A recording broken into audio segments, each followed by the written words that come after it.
চাপানি তেলটা ভালো করে মাথায় দিয়ে মাথাটা ভালো করে আসছে। আমাদের KTM 390 নিয়ে চলে যাচ্ছি।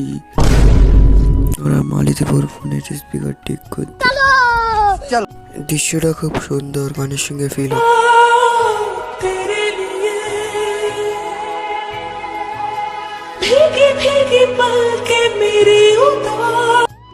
আমরা যেতে যেতে যেতে যেতে মালিতেপুর ব্রিজের সামনে চলে এসেছি।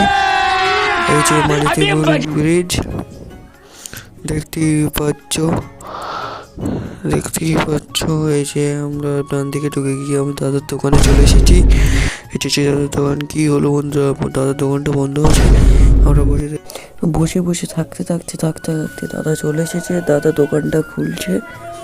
দাদা দোকানটা খোলা হয়ে গেছে। আমরা ভেতরটা দেখুন বন্ধুরা, এই যে দাদার দোকান। দাদার ভেতরে মালপত্র আছে। আমাদের ফোন কমপ্লিট হয়ে গেছে। আমরা চলে যাবো।